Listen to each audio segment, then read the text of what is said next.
মেঝেতে পড়ে আছি রক্তাক্ত অবস্থায়। ওঠার মতো কোনো শক্তি আমার কাজ করছে না। সারা শরীরে প্রচুর ব্যথা নিয়ে কোনো রকম উঠে বিছানায় গা এড়িয়ে দিয়েছি। ভাবতেছি আপন মানুষগুলো এত নিষ্ঠুর কেমনে হয়। নিজের স্ত্রীর দেওয়া মিথ্যা অপবাদের কারণে আমার আজকে এই অবস্থা। আমি আবির, একটা কোম্পানিতে ছোটখাটো পোস্টে চাকরি করি। চাকরির পাশাপাশি ছাত্র জীবন থেকে আমি নারীর নির্যাতন ও অসহায় মানুষের জন্য কাজ করি, যেখানে 5,000 সদস্য নিঃস্বার্থে কাজ করে। আমার স্ত্রী নীলা, পারিবারিকভাবে আমাদের বিয়ে হয়েছে। বিয়ের আজ 2 বছর পূর্ণ হলো। আজই আমার জীবনের সবচেয়ে বড় সারপ্রাইজটা পেলাম। আবির রাতে অফিস থেকে বাড়ি এসে কলিং বেল বাজাতেই নীলা দরজা খুলে দিল। প্রতিদিনের মতো নীলাকে জড়িয়ে ধরে বলতে লাগলো আবির। কেমন আছো গো? কিন্তু নীলা এক ঝটকায় নিজেকে ছাড়িয়ে নিল। তার এই আচরণে আবির কিছুটা অবাক হলো। হঠাৎ সে এমন করলো কেন? খবরদার, আমাকে স্পর্শ করবা না। তোমার এই হাত দিয়ে আমাকে আর স্পর্শ করবা না, এ বলে দিলাম। আর আজ থেকে তুমি আমার কেউ না। আমি মুক্তি চাই তোমার কাছ থেকে, সারা জীবনের জন্য মুক্তি চাই। নীলার এই কথা শুনে আবিরের মাথায় আকাশ ভেঙে পড়ল। আবির অনেকক্ষণ নীরব থেকে বলল, কি বলছো এসব তুমি? মুক্তি চাই মানে? কিসের মুক্তি? আমি ডিভোর্স চাই আবির, তোমার সাথে অনেক হয়েছে, আর না। আচ্ছা, তুমি আমার সাথে মজা করছো তাই না? দেখো, এ সময় মজা একদম না। তোমার শরীর ঠিক আছে তো? আমায় নিয়ে তোমাকে না ভাবলেও চলবে, আমি ঠিকভাবেই কথা বলছি। সারাদিন অফিস করে ক্লান্ত হয়ে রাগের মাথায় নীলাকে ঠাস করে চড় মারল আবির। 2 বছরের সংসারে এই প্রথম ওর গায়ে হাত তোলে। কষ্টে আবিরের বুকটা ছিঁড়ে যাচ্ছে। তারপরও স্বাভাবিক থাকার চেষ্টা করলো। নীলা কাঁদতে কাঁদতে বিছানায় শুয়ে পড়ল। আবিরও আর কিছু বলেনি তাকে। আবিরের মাথা কাজ করা বন্ধ করে দিয়েছে হঠাৎ নীলার এই অস্বাভাবিক আচরণে। ক্লান্ত শরীর নিয়ে বিছানায় গা এলিয়ে দিল আবির। রাতে অনেকবার নীলাকে ডেকেছে, কি হয়েছে, কি জন্য এসব করেছে, কথাগুলো জানার জন্য। কিন্তু একবারও আবিরের দিকে তাকায়নি, একটা কথাও বলেনি। আবিরও পরে ঘুমের রাজ্যে হারিয়ে গেল। সকালবেলা সূর্যের আলো মুখে পড়তেই ঘুম ভেঙে গেল আবিরের। ঘড়িতে তাকিয়ে দেখে 10টা 3 বাজে। আবির আশ্চর্য হয় নীলা আজ থেকে ডাকেনি কেন। মনের ভিতর ওলটপালট শুরু হয়ে গেল তার।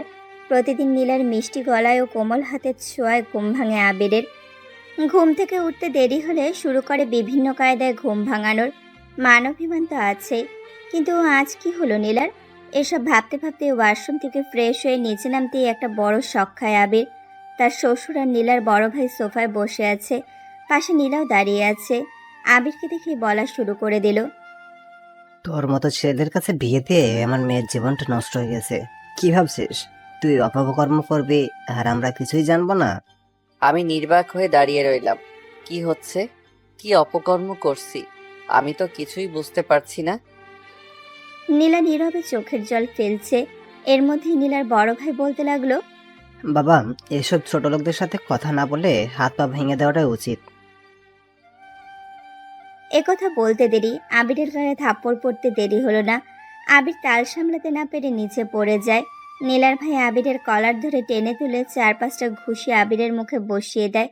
এরপর সজোরে ধাক্কা দিয়ে আবির তাল সামলাতে না পেরে কাচের ডাইনিং টেবিলে পড়ে যায়।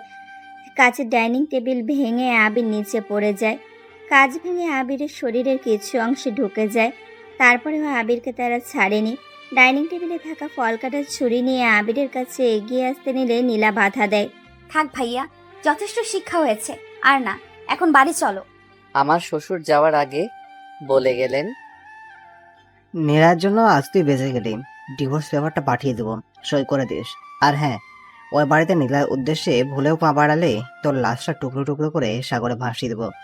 কথাটা মনে রাখিস। আবির শুধু নির্বাক হয়ে ওদের চলে যাওয়া দেখতে লাগলো।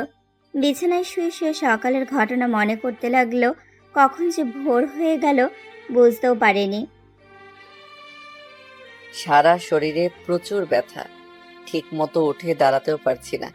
অনেক কষ্টে উঠে আয়নার সামনে গিয়ে অবাক হয়ে গেলাম। আমার পুরা চেহারায় কাচের ছোট ছোট টুকরা আটকে আছে। চেহারাটা আর আগের মতো নেই, ঠোঁট ফেটে গিয়েছে। পাঁচতলার উপর থেকে যে নিচে নামবো সে শক্তিটুকু আমার নেই। এত পরিমাণ মেরেছে আমাকে। নীলা একবারেও জানতে চাইনি আমি কেমন আছি, কি অবস্থা আমার। নিজের অজান্তে চোখ দিয়ে দুফোঁটা জল গড়িয়ে পড়ল আবিরের। ফোনটা হাতে নিয়ে বন্ধু সজলকে ফোন দিল আবির। আবিরের মা বাবা মারা যাওয়ার পর আবিরের একমাত্র অবলম্বনী বন্ধু সজল। ফোন রিসিভ করতেই বলল, কই আছিস তুই? কি হয়েছে তোর? কণ্ঠটা এরকম শোনা যাচ্ছে কেন? আমি একদম ঠিক। একটু আমার বাসায় আসবি? আরে, এতে আবার অনুরোধ করা লাগে নাকি? আমি এক্ষুনি আসছি। যাক, একটু স্বস্তি পেল প্রাণপ্রিয় বন্ধুর কথা শুনে। আবির আস্তে আস্তে দরজার কাছে গিয়ে একটি চেয়ার নিয়ে বসে পড়ল। কিছুক্ষণ পর বন্ধু আসলে আবিরের অবস্থা দেখে কেঁদে দিবে এমন অবস্থা তার।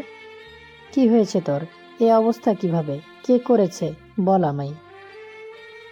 আবির তাকে সবকিছু খুলে বললে সে সবকিছু শুনে মূর্তির মতো বসে রইল।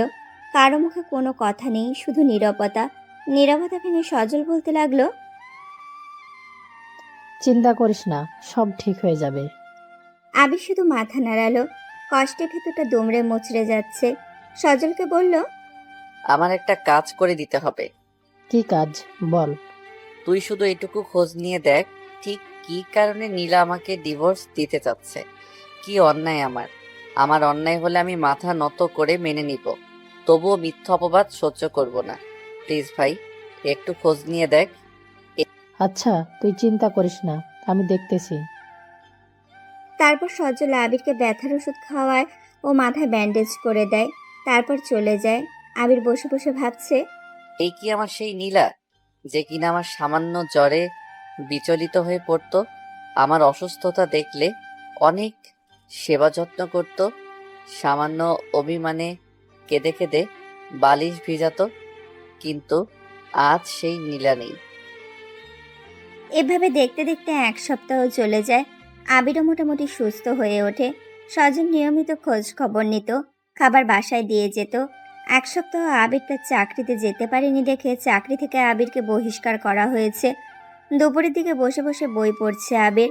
হঠাৎ দেখে বাসার মালিকের মেয়ে একটা টিফিন বক্স নিয়ে দাঁড়িয়ে আছে। আমাকে দেখে বলল, মা এই খাবারটা আপনার জন্য পাঠিয়েছে। শুনলাম ভাবি নাকি চলে গিয়েছে রাগ করে। আমি জবাবে শুধু হ্যাঁ বললাম। খাবার নিলাম হাতে, না নিলে আবার বলবে অহংকারী আমি। অনিচ্ছা সত্ত্বেও নিলাম। পরদিন সকালবেলা বের হলো আবির একটা চাকরির জন্য।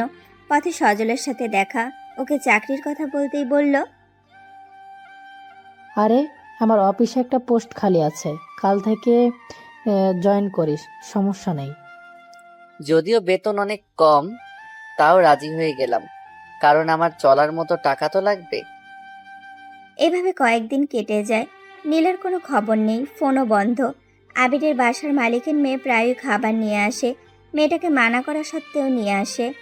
একদিন দুপুরবেলা মেয়েটা খাবার নিয়ে এসে আবিরের পাশে বসে পড়ে টেবিলে। আবির খাবার খাচ্ছিল, এমন সময় আবিরের শ্বশুরমশাই আসলো। খাবার টেবিলে মেয়েটাকে দেখে বলল, আমি জানতাম তোর মতো লম্পটের কারণে আমার মেয়ের জীবনে সুখ আসবে না। একটা চলে গেছে, এখন আরেকটা পেয়েছ। তুই একটা চরিত্রহীন। এই বলে একটা খাম আবিরের দিকে ছুঁড়ে মেরে বলে, যত তাড়াতাড়ি সই করবি তত তোর মঙ্গল। আবিরকে কিছু বলার সুযোগ না দিয়ে হন হন করে বেরিয়ে গেল। আবিরের সাথে থাকা মেয়েটিও অনেক লজ্জা পেল। খাবার টেবিল থেকে উঠে সোজা রুমে গিয়ে বসে পড়ে আবির। কাপা কাপা হাতে খামটি হাতে নিয়ে দেখে ডিভোর্স পেপার। আবিরের চোখ দিয়ে আশা শ্রাবণ বয়ে নামতেছে। স্বয়ং নীলা আবিরকে ডিভোর্স লেটার পাঠিয়েছে। চিৎকার করে বলতে ইচ্ছে করে আবিরের, কি দোষ ছিল তার, কি কারণে এমন করলো নীলা। আমি বাঁচতে চাই, আমি তোমার সাথে বাঁচতে চাই, আমাকে বাঁচাও। ডিভোর্স পেপারে সই না করে সোজা বাসার নিচে যেয়ে 5 প্যাকেট সিগারেট নিয়ে আসি। এই ছাইপাশ কখনো হাত দিয়ে ধরে দেখি নাই আগে, আর আজ থেকে এটা আমার নিত্য সঙ্গী। এর মধ্যেই সজল ফোন দিয়ে যা বলল আবির মোটেও প্রস্তুত ছিল না। ফোনের ওপাশ থেকে সজল বলতে লাগলো, নীলা নাকি আমাকে পতিতালয়ে দেখছে, আমি নীলার সাথে প্রতারণা করেছি, তার ভালোবাসার বিশ্বাস ভেঙেছি, ইত্যাদি আরো অনেক কিছু বলল। নীলার বড় ভাইয়ের কাছ থেকে সজল খবরটা জেনে নেয়। হ্যাঁ, আমি পতিতালয় গিয়েছি, কিন্তু কেন গিয়েছি নীলা একবারের জন্য কি জানতে চাইনি। আর জেনেই বা কি করবে? এমন স্থানে স্ত্রী তার স্বামীকে দেখলে সহজে বিশ্বাস করে নিবে সে খারাপ, কিন্তু কেউ আমার মনের কথাটা জানে না। আমাকে একবারের জন্যই কথা বলার সুযোগ দেওয়া হয় নাই। মনে মনে আল্লাহকে বলতেছি, ইয়া আল্লাহ, কেন তুমি আমার সাথে এমন করলে? আমি তো তোমার হুকুমের কোনো কমতি রাখিনি। চোখ দিয়ে পানি পড়তেছে, মুছে দেওয়ার মতো কেউ নাই। আমি কেন পতিতালয় গিয়েছি এবার শুনুন। বেশ কিছুদিন আগে আমি অফিস যাওয়ার জন্য রাস্তা দিয়ে হেঁটে যাচ্ছি। এমন সময় এক বৃদ্ধ মহিলাকে দেখলাম রাস্তার পাশে বসে আছে, হাতে একটা ব্যানার, তাতে লেখা, আমার মেয়েকে বাঁচাও, অত্যাচারীর হাত থেকে রক্ষা করো, ইত্যাদি। আমি কৌতূহল বশত জিজ্ঞেস করলাম, কি হয়েছে আমাকে খুলে বলুন। মহিলা বলতে লাগলো, আমার মেয়েকে পতিতালয়ে একদল প্রতারক চক্র বিক্রি করে দিয়েছে 5 বছর আগে। কত জায়গায় গিয়েছি বিচারের জন্য, কিন্তু বিচার পাইনি। তাই আমি আজ বাবার পথে পথে এই ব্যানার নিয়ে ঘুরি। নিজের অজান্তে চোখের কোণে পানি এসে গেল। তারপর ওনার কাছ থেকে মেয়েটির ছবি নিয়ে পতিতালয়ের ঠিকানায় চলে গেলাম। আমার দ্বারা যদি কোনো মা তার সন্তানকে ফিরে পায়, এর চেয়েও বড় কি আর হতে পারে? এসব ভাবতে ভাবতে পতিতালয়ে এসে ওইখানকার ম্যানেজারকে ছবি দেখিয়ে বললাম, এই মেয়েটি কি এখানে আছে? ম্যানেজার বলল, আছে। আমি এই মেয়েটিকে মুক্ত করে দিতে চাই। কত টাকা লাগবে মুক্তিপণ হিসেবে? ম্যানেজার জবাব দিল, 25,000 টাকা লাগবে। ওই মুহূর্তে আমার এত টাকা ছিল না, তাই বলে আসলাম কালকে আসব। এই কথা বলে ওইখান থেকে চলে আসলাম। পরদিন টাকা নিয়ে আবার গেলাম, কিন্তু ম্যানেজার বলল আজকে হবে না, কিছুদিন পর আসেন। কি আর করার, কিছুদিন পর গিয়ে মেয়েটিকে মুক্ত করে তার অসহায় মায়ের কাছে ফিরিয়ে দিলাম। তিনি আমাকে দোয়া করলেন, তোমার বউ সন্তান যেন সবসময় ভালো থাকে, পরিবারে যেন শান্তিতে থাকে। আমি ওনার কাছ থেকে বিদায় নিয়ে চলে আসলাম, কিন্তু কে জানে ওই বৃদ্ধার দোয়া অভিশাপে পরিণত হবে। হয়তো নীলা আমার পিছু নিয়ে আমাকে ওই স্থানে দেখে ফেলে, যার করুণ পরিস্থিতির শিকার আজ আমি নিজেই। কিন্তু নীলাকে একেবারে জন্য জানতে চাওয়ার প্রয়োজন মনে করেনি। বাহ, কি সুন্দর নিয়তির খেলা!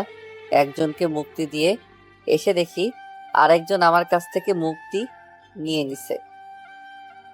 অনেকগুলো কষ্ট মনের ভিতর চাপা দিয়ে নিজেকে শক্ত করে নেয় আবির। পরদিন সকালে অফিসে যেয়ে দেখে সজল মন খারাপ করে বসে আছে। আবির জিজ্ঞেস করলো কি হয়েছে ওর। এরপর যা বললো আবির আর দাঁড়িয়ে থাকতে পারলো না, ঠাস করে বসে পড়ল। নীলা নাকি সামনের সপ্তাহে বিয়ে, ছেলে আমেরিকা থাকে। আবিরের মনে হচ্ছে অক্সিজেন নেওয়া বন্ধ হয়ে গেছে। সেদিন সজলকে জড়িয়ে ধরে কতক্ষণ কেঁদেছে তার কোনো ঠিক নেই। সন্ধ্যায় ক্লান্ত শরীর নিয়ে বাসায় আসে আবির। ঘরে যেয়ে দেখে দরজা খোলা। আশ্চর্য, আমি তালা মেরে গেছি। তখন মনে পড়লো নীলার কাছে আরেকটা চাবি আছে, কিন্তু নীলা এখানে আসবে না কিছুতেই ভাবতে পারছি না। রুমে যে বড় একটা ধাক্কা খেলাম। নীলার একটা জিনিসপত্রও নেই, ওর জামা কাপড় কিছুই নেই, ওর কোনো চিহ্নই আর এই ঘরে নেই। তার মানে নীলা এসেছিল, এসে ওর সব কিছু নিয়ে গেছে। এক বুক হতাশা নিয়ে ছাদে বসে আছে আবির, আর ভাবছে এইভাবে কিভাবে বেঁচে থাকবে আবির। একটা পুরুষ কখন কাঁদে যখন তার কষ্টের সীমা পার হয়ে যায়।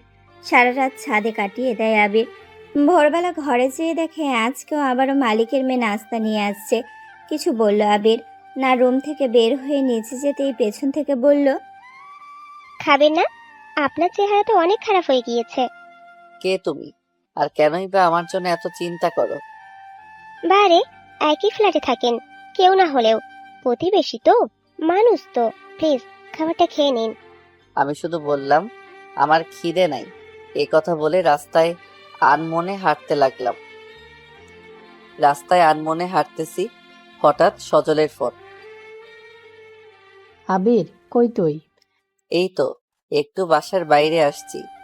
তাড়াতাড়ি শপিং মলে চলে আয় আবির। বারে, আজ তো দেখছি তোর খুব তাড়া।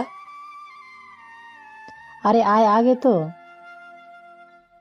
ঠিক আছে আসছি বলে এই বলে শপিং মলের দিকে রওনা দিল আবির। নিশ্চয়ই বন্ধুটি তাকে ছাড়া শপিং করবে না, তাই দেরি না করে শপিং মলে চলে গেল আবির। কিরে, তোর জন্য খুব তাড়াহুড়ো করে আসলাম। বল, কি জন্য এত তাড়া তোর? আরে বাবা মা তো আমার জন্য বিয়ে ঠিক করেছে। হঠাৎ করে সামনে শুক্রবার বিয়ে। বলিস কিরে, তাহলে তো ভালোই হলো। তোর বিয়েটা একটু খেতে পারবো। বেস্ট ফ্রেন্ড বলে কথা। এই জন্যই তো তোকে ডাকা। আমার বিয়ের সব শপিং তুই নিজ হাতে করবি। তোর পছন্দই আমার পছন্দ। হুম, তাহলে তোরে শপিংটা করিয়ে দেই। যা, এমন ভাবে বলতেছিস যেন আমি বাচ্চা ফোলাপাইন। আচ্ছা ঠিক আছে, চল। সজলকে বিয়ের সমস্ত শপিং করিয়ে দেয় আবির। ওর ইচ্ছে মতো সবকিছু করে আবির। ওর হবু বউয়ের জন্য আবিরের পছন্দ মতো শাড়ি কিনে দেয়। নীল রং আবির আর নীলার খুব পছন্দ, আর সেই পছন্দের শাড়ি আজ সজলের বউয়ের জন্য নেয়। শপিং শেষে সজলের জরুরি ফোন আসে। সজল ফোন রিসিভ করে শুধু জোর গলায় বলে, আপনি পেমেন্ট পেয়ে যাবেন, চিন্তা করার কোনো কারণ নেই। অনেকটা রাগী গলায় কথাগুলো বলে। এক পর্যায়ে সে শপিং মল থেকে আবিরের কাছ থেকে বিদায় নিয়ে বের হয়ে যায়। আবির বের হওয়ার সময় দেখে নীলা তার বড় বোন আর বড় ভাইয়ের সাথে শপিং মলে ঢুকছে। নীলাকে আজ প্রায় 3 মাস পরে দেখলো। মুখে চঞ্চলতার হাসি এখনো ফুটে আছে, নেই কোনো চিন্তার ছাপ। ঠিক আগের মতোই আছে, মনে হয় যেন কিছুই হয়নি। আবিরের মন আর সায় দিল না। কিভাবে নীলার সাথে কথা বলা যায় সেই উপায় খুঁজতে থাকে আবির। নীলারা শপিং করা শুরু করে দিল। আবিরও ওদের পিছু নিল। হঠাৎ নীলা ওয়াশরুমের দিকে যেতে আবির মনে মনে বলে এই সুযোগ হাতছাড়া করা যাবে না। তাই পিছু পিছু ওয়াশরুমে গিয়ে দরজা আটকে পেছন থেকে মুখ চেপে ধরল আবির। আবিরকে দেখে নীলা চিৎকার দিতে গিয়েও পারল না। নীলা অগ্নিদৃষ্টিতে আবিরের দিকে তাকিয়ে আছে। মান অভিমান সব দূরে করে আবির বলতে শুরু করলো, কেমন আছো নীলা? তোর মতো ছোট লোক লম্পটের থেকে দূরে এসে অনেক ভালো আছি। এভাবে কথা বলছো কেন? আমি কি অন্যায় করেছি যার শাস্তি তুমি আমাকে এভাবে দিতেছো? তুই কোনো অন্যায় করিসনি, সবই আমার নিয়তি। তোর মতো চরিত্রহীন বখাটের লোককে বিশ্বাস করা আমার জীবনের সবচেয়ে বড় ভুল হয়েছে। নীলা, তুমি আমাকে ভুল বুঝছো। আমি ওরকম কোনো কাজই করিনি। বিশ্বাস করো, তোমার কসম খেয়ে বলছি। খবরদার আমার কসম খাবে না। তোর মতো পাপিষ্ঠ লোক কখনো আমার কসম খেতে পারে না। আবির নীলার হাত ধরতে ঠাস ঠাস করে আবিরের গালে দুটো থাপ্পড় বসিয়ে দেয়। আমায় তুই টাচ করবি না। শুনে রাখ, কিছুদিন পর আমি অন্য কারোর বউ হতে চলেছি। আর ভুলেও আমার সামনে আসবি না বলে দিলাম। তোর মতো ধোঁকাবাজের সাথে আমি 2 বছর সংসার করেছি। ছি ছি, আমার চিহ্ন যাতে তুই খুঁজে না পাস, এই জন্য আমি সব কিছু নিয়ে এসেছি। আর হ্যাঁ, বিয়ের দিন এসে ডাল ভাত চারটা খেয়ে যাওয়ার দাওয়াত রইল। এই বলে নীলা ওয়াশরুম থেকে বের হয়ে গেল। নিজের স্ত্রীর কাছ থেকে এমন আচরণ কখনোই আশা করেনি আবির। আবির পাথরের মতো শক্ত হয়ে দাঁড়িয়ে আছে। কথায় আছে না, অল্প সুখে কাঁদে আর অধিক সুখে পাথর, ঠিক তেমনটাই হয়ে গেছে আবির। এই বুঝি দম বন্ধ হয়ে গেল, চোখের পানি সব শূন্য হয়ে গেছে। কার জন্য সে কাঁদবে, যার কাছে ভালোবাসার কোনো মূল্য নেই? বাবা মা মারা যাওয়ার পর জীবনে নীলাকে পেয়েছি। স্বপ্নের মতো আমাদের সুখের সংসার এগোচ্ছিল। ভাগ্যের কি নির্মম পরিহাস, আজ আমি নিঃস্ব। আমার আপন বলতে এখন আর কেউ নেই। নীলার জীবনেও আর আমার কাছে আসবে না। এটা তো ব্রাহ্মণ হয়ে চাঁদে হাত দেওয়ার মতো, কল্পনা করার মতো। আমার ভালোবাসাকে আমি আজকে নিজের হাতে মাটি চাপা দিলাম। নেই কোনো আশা আর ভরসা। বেঁচে থেকেও আমি যে মরে গেছি। সন্ধ্যায় বাসায় ফিরে আসলো আবির। সারাদিন কিছুই খায়নি, আর খাবই বা কিভাবে? এসব খবর শোনার পর গলা দিয়ে খাবার নামবে কিনা আল্লাহ ভালো জানেন। বিছানায় গায়ে এলি দিয়ে শুয়ে পড়ল আবির। রাত 10টা বাজে, হঠাৎই কলিং বেল বেজে উঠল। ঘুম ঘুম চোখে দরজা খুলল আবির। দরজা খুলে দেখে আন্টি খাবার নিয়ে দাঁড়িয়ে আছে। আন্টি মানে বাড়িয়ালি। শুনলাম তুমি নাকি সকাল থেকে কিছুই খাওনি। মিশকার কাছে শুনলাম তুমি এই আজ 5 বছর থেকে আছো কোনো দিন তোমার কোনো দোষ আমরা খুঁজে পাইনি। খুবই শান্ত প্রকৃতির একটা মানুষ তুমি। আমার তো কোনো ছেলে নেই, তোমাকে নিজের ছেলের মতো করে দেখি। তা বাবা, তোমার এই অবস্থা কেন? চেহারার কোনো যত্ন নাও না। আর বৌমা আসবে কবে? আবির আন্টির কথা শুনে মনে মনে একটু স্বস্তি পেল। যাক, এই সময় একটু সহানুভূতি পেলাম। না মা, আন্টি, আপনার বৌমা আমাকে বলতে গিয়েও আর পারলাম না, খুব কষ্ট হচ্ছিল। থাক বাবা, স্বামী স্ত্রীর মাঝে একটু ঝগড়া হয়, মন খারাপ করো না। আর খাবারটাও খেয়ে নাও। সত্ত্বেও হলেও তোমাকে নিজের ছেলের মতো দেখি। এ বলে তিনি চলে গেলেন। ভাত নিয়ে দুই একটা লোকমা খাওয়ার পর আর খেতে পারেনি। আবিরের বুকের ভেতর কষ্টগুলো জেগে উঠল। তখন একটা গান মনে পড়ে যায়। রাতে কিছুতেই ঘুম আসছিল না। উপায় না পেয়ে 3টা ঘুমের ওষুধ খেয়ে নিল আবির। আবির জানে ঘুমের ওষুধ ক্ষতিকর, কিন্তু ক্ষতি দিয়ে কি হবে? লাইফের সবচেয়ে বড় বড় ক্ষতি আবিরের হয়ে গেছে। দুপুর 12টায় ঘুম ভাঙে আবিরের। ঘড়িতে তাকিয়ে দেখে ভ্যাবাচাকা খায় সে। আজ আর অফিস যাওয়া হবে না। তারপরও চাকরি না গেলে কি আর হয়? ফ্রেশ হয়ে অফিসের দিকে রওনা দেয়। আরে আবির, এত দেরি কেন? ঘুম ভাঙার মানুষ যে নেই। আচ্ছা যা, কেবিনে গিয়ে বস, আর দেরি করবি না। এই নে, ফার্স্ট ইনভাইট তোকে দিলাম আমার বিয়েতে। ধন্যবাদ বলে বিয়ের কার্ডটা হাতে নেই, কিন্তু খুললাম না। অফিস শেষে বাসায় এসে দেখি দরজার সামনে একটা গিফট বক্স। আমাকে আবার কে গিফট পাঠাবে? বক্সটা হাতে নিয়ে রুমে গিয়ে খুলতে লাগলাম। খুব সুন্দর করে মোড়ানো বক্সটা আস্তে আস্তে খুললাম। খুলে দেখি একটা বিয়ের কার্ড। কনের নাম ইসরাত জাহান নীলা। বুকটা ধুক করে উঠল। বরের ডিটেলস আর পড়লাম না। আমার বুঝতে আর বাকি রইল না, এটা নীলার কাজ। কাটা গায়ে লবণের ছিটা দিয়ে কি মজা পাই সে। একটা মানুষ কতটা কষ্টের মধ্যে আছে সে কি উপলব্ধি করতে পারছে না, নাকি মজা নিতেছে? একজন স্ত্রী তারই স্বামীকে তার বিয়ের কার্ড পাঠায়, কতটা হৃদয় ভঙ্গিত কাজ এটা। আমি আর নিতে পারছি না এ কষ্ট। মনে হচ্ছে ঘুমের ওষুধ দিয়ে কোনো কাজ হবে না, আমাকে ড্রাগস নিতে হবে। দেরি না করে অবৈধ দোকান থেকে সিরিজ আর পাওয়ারফুল কয়েকটা ড্রাগ নিয়ে আসলাম। সিরিজ পুশ দিতেই আমি আর এই জগতে নেই, অন্য জগতে পাড়ি দিলাম। যে জগতে নেই কোনো টেনশন, চিন্তা, ছাপ, চাপ, শুধু ফ্রি মাইন্ড। মনটা একটু হালকা হালকা লাগছে। এভাবে ঘুমের রাজ্যে পাড়ি দিলাম। সকালে ঘুম থেকে ওঠার পর প্রচন্ড মাথা ব্যথা শুরু হয়েছে। আমি জানতাম এটা ড্রাগের রিয়াকশন। মাথা 2 হাত দিয়ে চেপে ধরে বসে আছি। এমন সময় সজলের ফোন। কিরে দেবদাস, কি অবস্থা? মনটা মনে দুমড়ে মুচড়ে যাবে এই অবস্থা। সজল হঠাৎ এরকম আচরণ করবে ভাবতেই পারিনি। আমি চাপা কণ্ঠে বললাম, হ্যাঁ ভালো আছি। আর বেশিক্ষণ নেই মনে হয় তোর এই ভালো থাকার। কেন, কি হয়েছে সজল? তোর কারণে 2 বছর আমি কষ্টে ছিলাম। নীলাকে আমি ভার্সিটি থেকে ভালোবাসতাম, কিন্তু সে আমাকে পাত্তাই দিত না। অবশেষে তোর মতো ছেলের সাথে বিয়ে হয় আমার ভালোবাসার। দিনরাত শুধু তার কথা ভাবতাম আমি। শান্তিতে ছিলাম না, তাই তোকেও শান্তিতে থাকতে দিব না। তোর জীবনটা নরকে পরিণত করে দিব। ওই দিন তুই পতিতালয়ে গিয়েছিস, আমি নীলাকে ফোন করে সব বলে দিছি। ব্যাস, সম্পর্ক বিনা দোষে ফাটল ধরল। অবশেষে নীলাকে আমি নিজের করে পাবো। নীলা কখনোই তোরে আর চাইবে না, তার কাছে আমি তোকে বিষ বানিয়ে দিচ্ছি। কাল বিয়ে করে একবার এসে শেষবারের মতো দেখে যাস তুই বধূর সাজে। হয়তো আর কখনোই দেখতে পারবে না। Good luck my friend.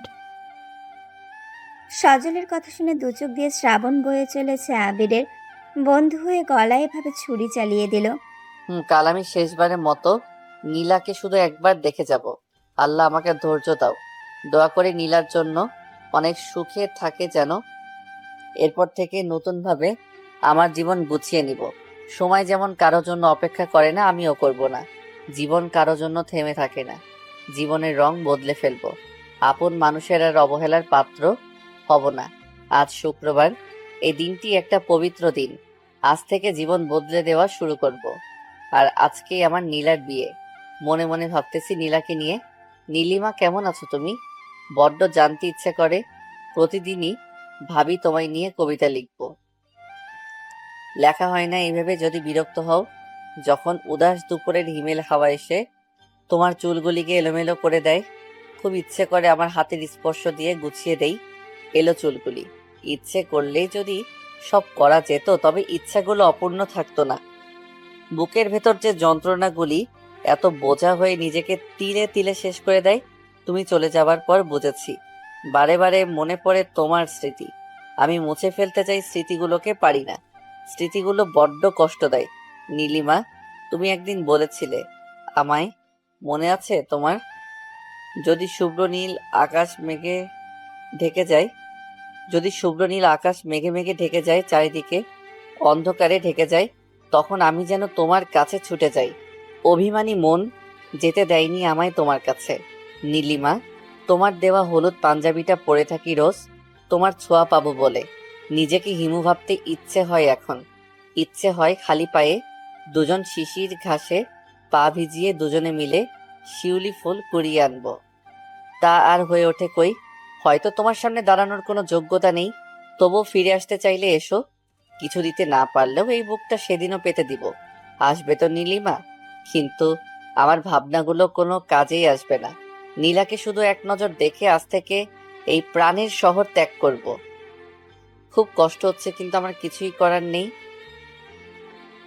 নতুন জীবনে পা রাখবো, মনে মনে একটু স্বস্তি পাচ্ছি। এই বন্ধু বান্ধব সব মায়া ছিন্ন করে চলে যাব নতুন কোনো জায়গায়। সকাল থেকে সজল ফোন দিয়ে যাচ্ছে, কিন্তু আমি রিসিভ করছি না।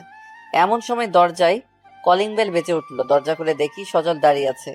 কিছু বলার আগে বলল, যদি বেস্ট ফ্রেন্ড মনে করিস তাহলে আজকে অবশ্যই আমার বিয়েতে আসবি। এই বলে চলে গেল। আবির মনে মনে তাচ্ছিলের হাসি দিয়ে বলল, যাবো রে যাবো, তোর বিয়েতেই না গেলে কি আর হয়? দুপুরে নামাজ পড়ে এসে নীলার দেওয়া প্রথম বিবাহ বার্ষিকী গিফট পাঞ্জাবিটা পরে তৈরি হয়ে চলে গেলাম বেহায়ের মতো বিয়ে বাড়িতে। চারিদিকে অনেক ছক, চারিদিকে অনেক জাঁকজমক। আমার সেদিকে কোনো মাথা ব্যথা নেই। শুধু একবার নীলাকে বউ সাজে দেখবো, এটাই শেষ ইচ্ছা। দেখতে দেখতে সন্ধ্যা হয়ে গেল। নীলাকে বউ সাজে নিয়ে আসা হলো। স্টেজে বসে আছে, মনে হচ্ছে একটা নীল পরী বসে আছে। চোখের কোণে কিছু জল অজান্তেই জমা হয়ে গেল। নিজেকে শক্ত রেখে চলে আসতে লাগলাম। এমন সময় সজলের আকুল আবেদন, বন্ধু প্লিজ একটা গান গেয়ে যা, তোর গলাটা অনেক সুন্দর, প্লিজ। না, না করতে পারলাম না, কারণ ছাত্র জীবনে সজল আমাকে অনেকভাবে সাহায্য করেছে। তার শেষ ইচ্ছাটা পূরণ না করলে আমি যে অকৃতজ্ঞ হয়ে যাব। গান শেষ করে এক মুহূর্ত সেখানে ছিলাম না, চলে আসলাম বাসায়। আজ মনের আকাশে অনেক কালো মেঘ জমা হয়ে আছে, বৃষ্টি হয়ে নামবে হয়তো। বাসায় এসে আমার প্রয়োজনীয় জিনিসপত্র সব গুছিয়ে নিলাম। সবকিছু নিয়ে বের হব, এমন সময় আন্টির প্রবেশ। বাবা, কই যাচ্ছ তুমি? এই শহর ছেড়ে অজানায় পাড়ি জমাচ্ছি আন্টি। আমি মিশকার কাছে সব শুনেছি। আল্লাহ ওই মেয়ের কখনোই ভালো করবে না, একজন মা হয়ে বলছে। ছি ছি, অভিশাপ দিবেন না, শুধু দোয়া করবেন যাতে সারা জীবন সুখে থাকে। আর আমি যদি কখনো কোনো নিজের ভুল করে থাকি, মাফ করে দিয়েন। হয়তোবা আর দেখা হবে না। কি কও বাবা, মায়ের কাছে সন্তানেরা সবসময় নিষ্পাপ থাকে। তোমার জন্য দোয়া করব সব সময়। আর যদি কখনো সময় পাও, এই হতভাগা মায়ের সাথে একটু দেখা করিও। এই বলে আন্টি আমাকে জড়িয়ে অনেকক্ষণ কেঁদেছে। আমিও কান্না ধরে রাখতে পারিনি।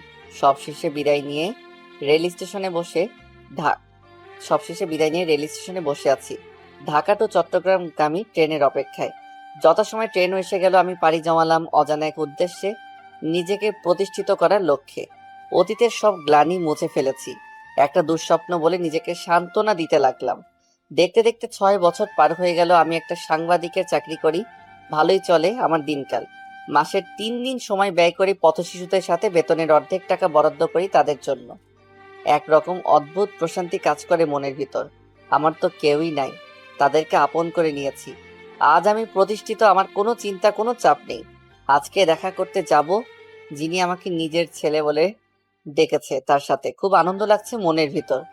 বাবা মা নেই তো কি হয়েছে, আমার জন্য আল্লাহ আরেকটা মা তো দিয়েছে। চট্টগ্রাম টু ঢাকা যাইতেছি আর ভাবতেছি ফেলে আসা দিনগুলি। ভাবতে ভাবতে কখন যে ঢাকায় পৌঁছে গেছি খেয়ালই করলাম না। প্রাণের শহর ঢাকা শহর। আজ 6 বছর পর আসলাম। 6টা বছর কেটে গেল, আজ আবারও ঢাকা ফিরছি। সবকিছু অচেনা মনে হচ্ছে। দেরি না করে সোজা রওনা দিলাম অতীতের স্মৃতিযুক্ত আমার প্রিয় মানুষ, যাকে বলি আমার দ্বিতীয় মায়ের বাসায়। দরজার সামনে কলিং বেল বাজাতেই দরজা খুলে দিল একজোড়া ঘন কালো চোখ বিদ্যমান এক মায়াবতী মেয়ে। চিনতে কষ্ট হলো না এটা যে মিশকা আমাকে দেখে সালাম দিয়ে বলল, কে আপনি? হয়তোবা চিনতে পারিনি, আর চিনবেই বা কেমন করে? 6 বছরে আমার চেহারা সম্পূর্ণ পাল্টে গেছে। আগে থেকে অনেক স্মার্ট হয়ে গেছি। আমি সালামের উত্তর দিয়ে বললাম, আমি আবির, তোমাদের এখানে আগে ভাড়া থাকতাম। মেয়েটা অনেকটা হঠাৎ ভূত দেখার মতো চমকে গেল। ও, আবির ভাইয়া যে, আসুন আসুন, ভেতরে আসুন। কেমন আছেন? মা সবসময় আপনার কথা বলে, মাঝে আপনার জন্য কান্নাও করে। আমি অবাক হয়ে গেলাম, যেখানে কোনো রক্তের সম্পর্ক নেই তারপরও মায়ার বাঁধনে আমাকে বেঁধে রেখেছে। মাঝে মাঝে রক্তের সম্পর্কের চেয়েও মায়ার বন্ধনটা অনেক বড় হয়। এমন সময় আন্টি আসলো, আমাকে দেখে আনন্দে চোখের জল ছেড়ে দিল। আমাকে ধরে বলল, বাবা, তুমি যে আসবে আমি কখনো কল্পনা করতে পারিনি। তোমার জন্য সব সময় দোয়া করি আমি। যাও, ফ্রেশ হয়ে আসো, আমি খাবার বেড়ে দিচ্ছি। আজ অনেক দিন পর কথাটা শুনলাম, যাও ফ্রেশ হয়ে আসো, আমি খাবার বেড়ে দিচ্ছি। নিজের অজান্তে চোখে পানি এসে গেল। অফিস থেকে বাসায় আসলে নীলা সবার আগে এ কথা বলতো। এই ছিল আমার নিয়তি। একটা দীর্ঘশ্বাস নিলাম। ফ্রেশ হয়ে সবার সাথে দুপুরের খাবারটা খেয়ে শুয়ে আছে আবির। এমন সময় আন্টি এসে বলল, বিকালে ফ্রি আছো? জবাবে হ্যাঁ, অবশ্যই। তাছাড়া এখানে তো আমার কোনো কাজ নেই, ফ্রি তো থাকবই। বলেছিলাম কি, মিশকা বিকালে একটু ডাক্তারের কাছে যাবে। একা একা যেতে একটু ভয় পাচ্ছে, তুমি সাথে গেলে ভরসা পেতাম। আরে আন্টি, এতে অনুরোধ করার কি আছে? আপনার ছেলেকেই আবার অনুরোধ করা লাগে? আন্টি মুচকি হাসলো, দেখে মনে হলো অনেক খুশি হলো।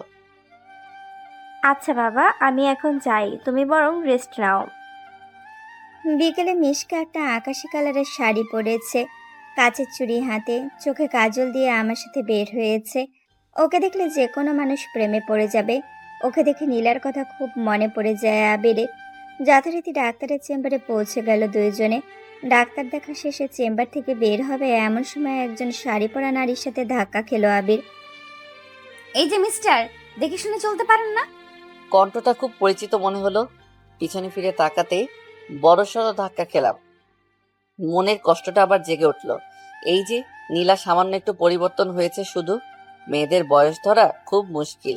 তার নজর আমার দিকে পড়তেই অবাক দৃষ্টিতে তাকায় আমার দিকে। চোখ জোড়া চলাচল করতেছে। আরো অবাক হলাম, তার হাতে 5-6 বছরের একটা ছেলে, একদম নীলার মতো দেখতে হয়েছে। নীলার চোখ থেকে পানি পড়তেছে, আমি একদম স্পষ্ট দেখতে পাচ্ছি। এখানে বেশিক্ষণ থাকা যাবে না, তাহলে আমি যে আবার মায়ায় জড়িয়ে যাব। তাকে সরি বলে মিশকাকে নিয়ে দ্রুত চেম্বার থেকে বেরিয়ে পড়লাম। মিশকাকে নিয়ে 6+2 মোট 8 বছরের কষ্টগুলো আমার ভেসে উঠলো মনের ভিতরে। নিজেকে কিছুতেই সান্ত্বনা দিতে পারছি না। রাতে বাসায় এসে কিছু না খেয়ে শুয়ে পড়লাম। আন্টি অনেক জোর করলো, খেলাম না আমি। সকালবেলা ঘুম ভাঙতে দেখি মিশকা নাস্তা হাতে নিয়ে দাঁড়িয়ে আছে। আমাকে দেখে বলল, রাতে তো কিছুই খাননি, এখন একটু খেয়ে নিন। না করতে পারলাম না। নাস্তাকে বসে আছি, মিশকা এসে বলল, ঘুমাতে যাবেন? একটু বাইরে থেকে ঘুরে আসি, আপনার মন ভালো হবে। অনিচ্ছা সত্ত্বেও রাজি হলাম। মিশকাকে নিয়ে একটা পার্কে এলাম, ঢাকা বোটানিক্যাল পার্ক। গাছপালা সমৃদ্ধ এই পার্ক। একটু ঘোরাঘুরি করে পার্কের পাশে একটা রেস্টুরেন্টে সেখানে গিয়ে বসলাম। মিশকাও সাথে আছে। মেয়েটা খুব কম কথা বলে, স্বল্পভাষী যাকে বলা হয়। কফি অর্ডার করে খেতে লাগলাম। এমন সময় পিছন থেকে কেউ বলে উঠল, কেমন আছো আবির? পিছনে তাকাতেই দেখি নীলা। কে আপনি? আর কি চাই? আপনি করে বলছো? ধুর, আমি আপনাকে চিনি নাকি? এমন ভাবে বলছো মনে হয় যেন আমাদের কখনোই দেখা হয়নি। দেখুন, আমাকে বিরক্ত না করলে খুশি হব। তোমার বউকে তোমার সাথে খুব মানিয়েছে। এ কথা বলাতেই আমার মেজাজটাই বিগড়ে গেল। মন যাচ্ছে কষে দুটো থাপ্পড় দিয়ে বলি, তোর কারণে, শুধু তোর কারণে ভুল বোঝার জন্য আমার জীবনটা নরকে পরিণত হয়েছে, পাবলিক প্লেস। এজন্য কিছু বলি নাই।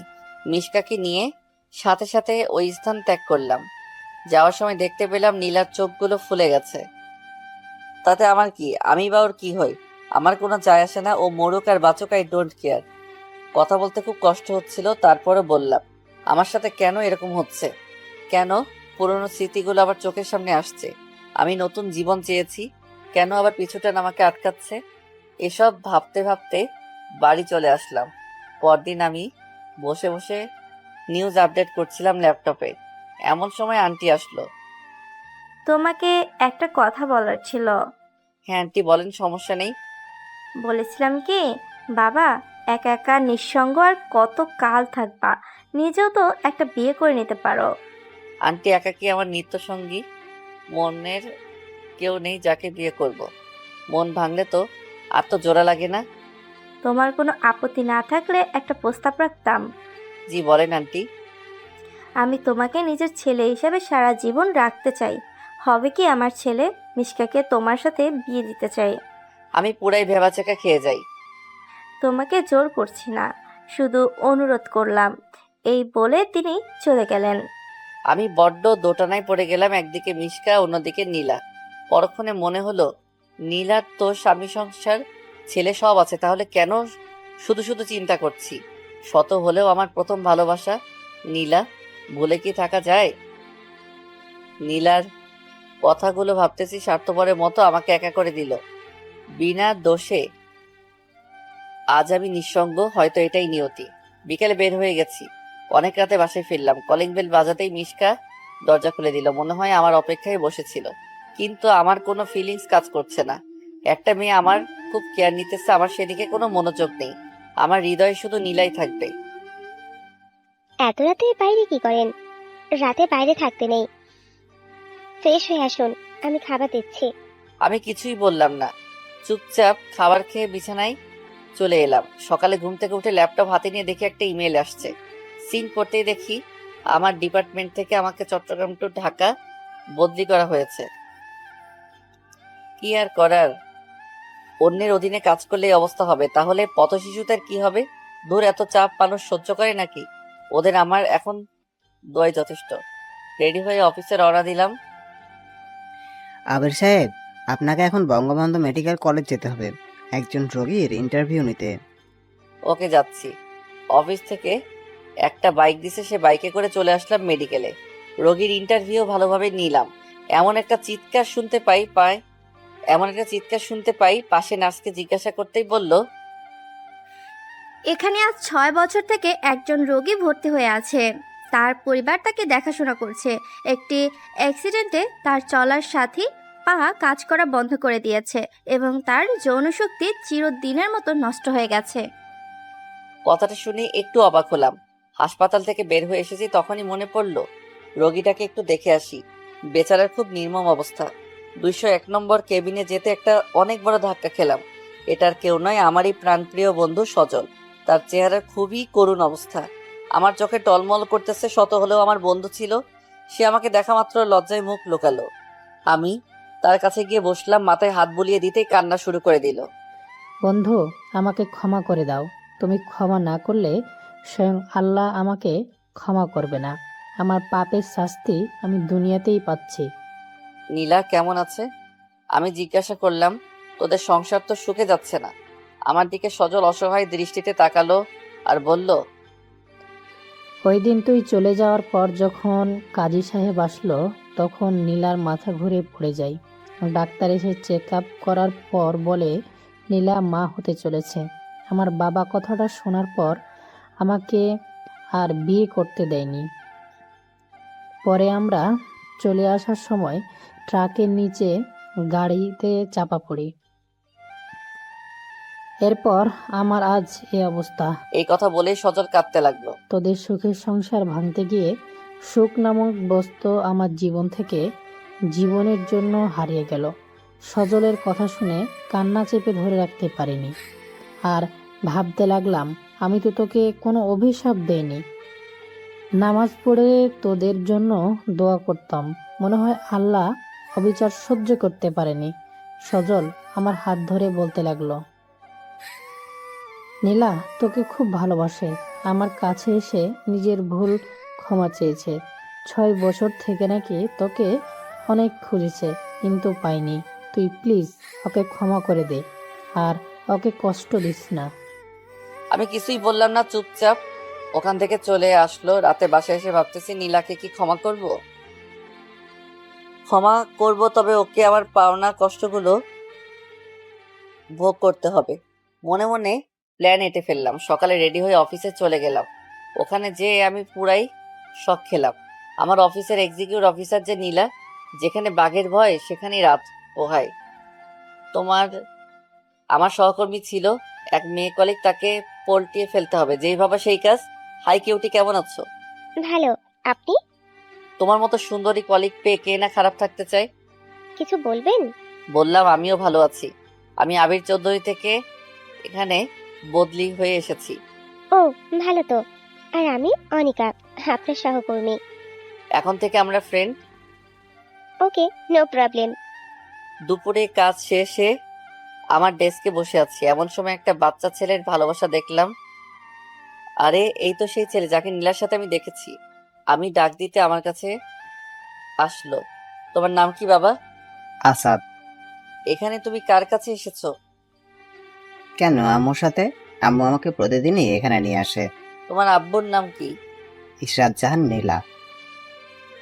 বুকটা ধুক করে উঠলো। তাহলে এটা আমার সন্তান। খুশিতে চোখে জল এসে গেল। ছেলেকে কোলে নিয়ে বুকের সাথে জড়িয়ে ধরলাম। আজ এতদিন পর একটু প্রশান্তি লাগছে। আঙ্কেল আঙ্কেল, আপনি আমাকে আদর করেন কেন? আপনাকে তো আমি চিনি না। মা বলেছে অপরিচিত কারো কাছে না যেতে। ছেলের কথা শুনে মনে মনে বলতেছি, আমি তোর বাবা, কিন্তু এখন পরিচয় দিব না। হ্যাঁ বাবা, আমি তোমার বন্ধু। আজ থেকে আমরা বন্ধু। বড় মানুষ আবার বন্ধু হয় নাকি? হয় বাবা, হয়। আচ্ছা ঠিক আছে, এখন আম্মুর কাছে যাই, না হলে আম্মু বকা দিবে। আচ্ছা যাও। মা মা, আজকে একটা লোক আমাকে খুব আদর করেছে আর বলেছে আমি নাকি তার বন্ধু। তাই বুঝি আমার সোনা বাবু?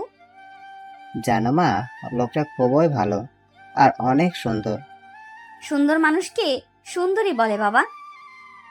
মা, স্কুলে প্রতিদিন সবার বাবা আসে, তাদেরকে কত আদর করে। আমার বাবা আসে না কেন মা? ছেলের কথা শুনে নীলার বুকটা ফেটে যাচ্ছে। সে নিজের দোষে আজ সন্তানকে বাবা নামক বটগাছের ছায়া থেকে বঞ্চিত করেছে। কি হলো মা, তুমি কাঁদছো কেন মা? নীলা আর কিছু না বলে ছেলেকে বুকের সাথে জড়িয়ে ধরলো। মনে মনে বলতে লাগলো, তোর বাবা যে আর কোনো দিন আসবে না। অফিস শেষে সিঁড়ি দিয়ে নামতেছে আমি আর আমার কলিগ আনিকা। এমন সময় নীলাও নামতেছে। আমাকে দেখে অবাক দৃষ্টিতে তাকিয়ে আছে। আমি দেখেও না দেখার ভান করে নামতে লাগলাম। আমি তো জেলাস করার লক্ষ্যে আনিকার সাথে সাথে হেসে খেলে কথা বলতেছি আর নামতেছি। পিছন ফিরে দেখি যে নীলার চোখ দিয়ে পানি পড়ছে আর শাড়ির আঁচল দিয়ে মুছছে। বারে তাতে আমার কোনো যায় আসে না। আমিও কম কষ্ট পাইনি। রাতে বাসায় ফিরে আসলাম। প্রতিদিনের মতো মিশকা আজও খাবার নিয়ে টেবিলে বসে আছে। কি আশ্চর্য, মেয়েটা আমার জন্য অনেক কষ্ট করে, কিন্তু কেন? আমি তো নতুন করে আর মায়ায় জড়াতে চাই না। আসলে নারীদের তো অনেক ধৈর্য আছে, তা মিশকাকে না দেখলে বলতে পারবো না। আমি এসে দেখি খাবার টেবিলে ঘুমিয়ে পড়ছে। ডাকবো কি নাকি না ডাকবো? মৃদু সুরে ডাক দিলাম, মিশকা। আমার ডাক শুনে তাড়াহুড়ো করে উঠে পড়ল। আপনি কখন এলেন? আসলে চোখটা লেগে এসেছে, বুঝতেই পারিনি। না ঠিক আছে, তুমি বরং শুয়ে পড়ো। এত রাত জাগার কি আছে? আর কে বলেছে আমার জন্য খাবার নিয়ে বসে থাকতে? খাবারটা আমার ঘরে দিয়ে আসলেই তো হতো। বাইরে আপনি সকাল থেকে না খেয়ে আছেন, আমি এটা মেনে নিতে পারছি না। এত কষ্ট হওয়ার কি আছে? আপনি ফ্রেশ হয়ে আসুন, আমি খাবার দিচ্ছি। নিজের মনকে শক্ত করলাম, কিন্তু তবুও কেন যেন মেয়েটার মায়ায় জড়িয়ে পড়েছি। না, কিছুতেই জড়িয়ে পড়া যাবে না। আমাকে এই মায়াজাল থেকে বেরিয়ে আসতে হবে। রাতের খাবার খেয়ে ঘুমের রাজ্যে হারিয়ে গেলাম। সকালে ঘুম ঘুম চোখে দেখি যে কেউ একজন ডাকছে। এই, আপনি উঠুন, অফিসে যাবেন না? আমি চোখ খুলে দেখি যে মিশকা দাঁড়িয়ে আছে। একটা আকাশি কালারের শাড়ি পরছে। শাড়িটা কোমরে গুজে রাখছে, একেবারে গিন্নি গিন্নি লাগছে। আসলে অ্যালার্ম বাজে নাই তো আজকে, তাই একটু দেরি হয়ে গেছে। বেসরকারি চাকরি, একদিন না গেলে বসের অনেক কথা শুনতে হয়, এমনকি চাকরি থেকে বাধ্য করে দিতে পারে। তাই দেরি না করে ওয়াশরুম থেকে ফ্রেশ হয়ে নিচে এলাম। দেখি যে আন্টি আর মিশকা খাবার টেবিলে বসে আছে। আন্টির পরিবার শুধু মিশকা আর আন্টি, আর কেউ নাই। আমিও নাস্তার টেবিলে বসে পড়লাম। বাবা, মিশকাকে একটু ভার্সিটিতে ড্রপ করে দিও তো, ওর আজকে পরীক্ষা আছে। জি আচ্ছা। খাবার শেষ করে রেডি হয়ে মিশকাকে নিয়ে বের হলাম বাইকে করে। রাস্তায় দেখলাম নীলা গাড়ি করে অফিস যাইতেছে। রেল সিগন্যালে গাড়িগুলো আটকে পড়ছে। আমিও বাইক নিয়ে ওর গাড়ির সাথে দাঁড়ালাম। আমার পিছনে মিশকাকে দেখে মুখটা মলিন হয়ে যায়। শাড়ির আঁচল দিয়ে যে বারবার চোখ মুছছে তা আমার দৃষ্টি এড়ায়নি। মিশকাকে ভার্সিটির গেটের সামনে নামিয়ে দিয়ে সোজা অফিসে চলে আসলাম। অফিসে এসে দেখলাম নীলা আমার কলিগ আনিকার সাথে হেসে হেসে কথা বলা শুরু করছে। আমিও ভাবতেছি একটু ঝাল না দিলে কি আর হয়। High cutie. এ কথা শুনে নীলা পিছন ফিরে তাকায়। আমি সোজা পাশ কাটিয়ে আনিকার গা ঘেঁষে বসে পড়ি। আরে আবির যে, কেমন আছো তুমি? আমি কি আর ভালো, কত সুন্দরী কলিগ তুমি। আমার রাতে ঘুম তো একেবারে কেড়ে নিলে তুমি। আবির, তুমি এত দুষ্টু কেন? গো তাই। দুষ্ট না হলে তোমার মতো সুন্দরী কলিগ পেতাম? আমার কিচ্ছু চাই না, সারাদিন শুধু আমার পাশে বসে থাকলেই হবে। হয়েছে হয়েছে, আর পা মারা লাগবে না। এতে পাম মারার কি আছে? এই কথা বলে নীলার দিকে তাকিয়ে দেখি একেবারে তেলে বেগুনে ফুলে উঠছে। ও রাগ করলে আমার কি? রাগ সামলাতে না পেরে বলল, এটা অফিস, কোনো রোম্যান্সের জায়গা নয়। জানো? দেখো না অফিসার ম্যাডাম কি বলে। আবির, তুমিও না? এ কথা বলে নীলা চলে গেল। মা, আগামীকাল স্যারেরা বলেছে মা বাবাকে স্কুলে নিয়ে যেতে।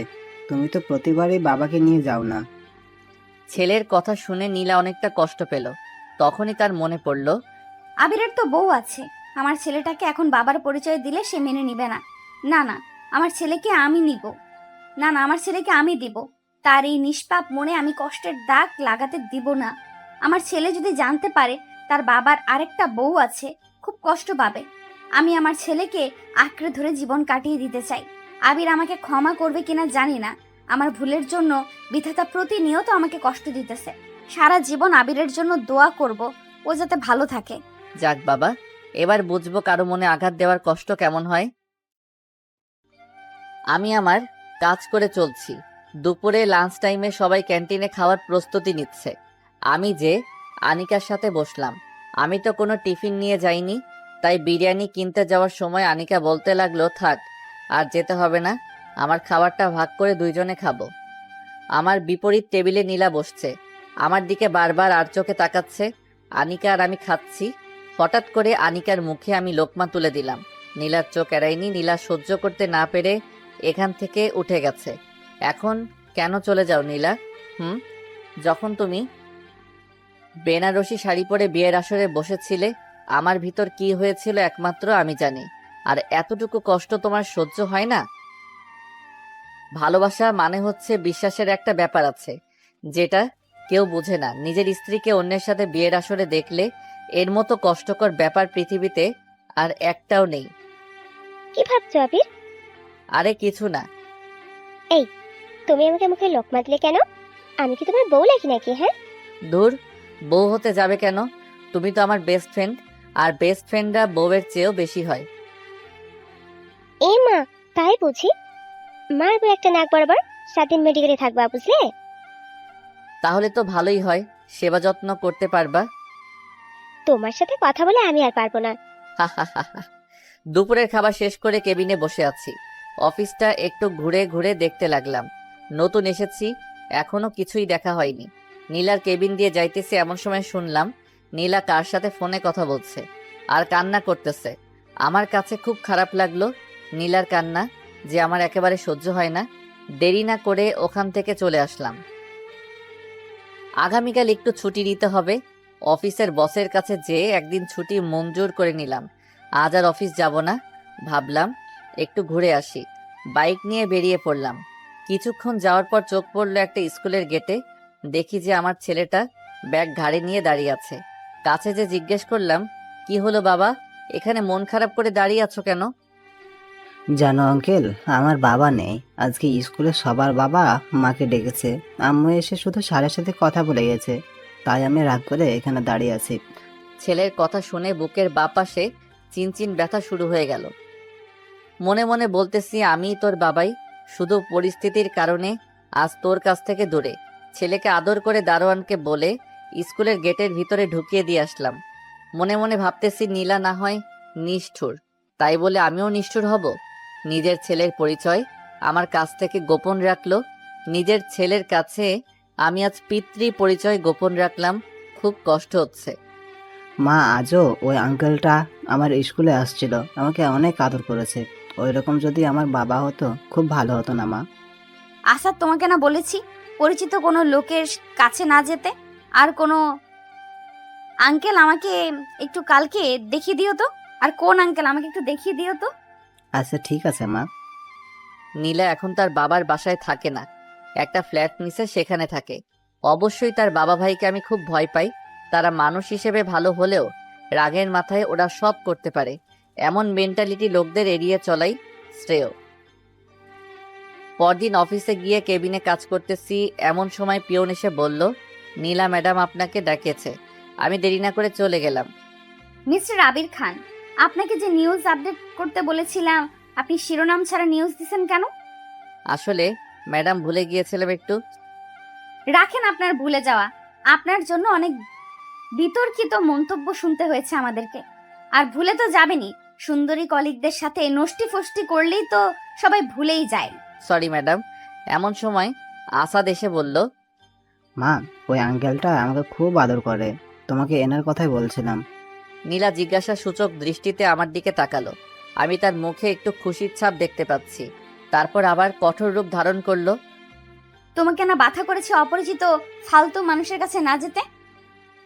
মা, আঙ্কেল খুব ভালো, তুমি ফালতু বলছো কেন? চুপ, একদম চুপ। বেশি পাকনা হয়ে গেছো না? আর এই যে মিস্টার আবির, আপনি আমার ছেলের সাথে আর মিশবেন না, এই বলে দিলাম। মুহূর্তের মধ্যে মনটা খারাপ হয়ে গেল। ফালতু কি আমি নাকি তুমি নিজেই? নীলা, খুব বলতে ইচ্ছা করছে। নীলা, কি দেখছো তুমি আমার মাঝে ফালতুর মতো কার্যকলাপ? বলতে গিয়ে আর বললাম না। কেবিন থেকে এক বুক হতাশা নিয়ে বেরিয়ে আসলাম। মা হয়ে কেমনে নিজের ছেলেকে তার বাবার সাথে মিশতে দেয় না, খুব কষ্ট লাগছে। আচ্ছা, আমিও তোমাকে বুঝিয়ে দিব নীলা, কষ্টের উপলব্ধিটা কেমন। অফিস শেষে আনিকাকে বললাম, আমার সাথে ঘুরতে যাবে নাকি? আনিকাও রাজি হয়ে গেল। আমি আর আনিকা একটা পার্কে বসে আছি। আমার মন খারাপ দেখে আনিকা জিজ্ঞেস করলো, মন খারাপ কেন আবির? কই কিছু না তো, এমনি। আচ্ছা, একটা কথা বলো তো আবির। কি? নীলা ম্যাডাম কিছুদিন থেকে তোমাকে চোখে চোখে রাখছে।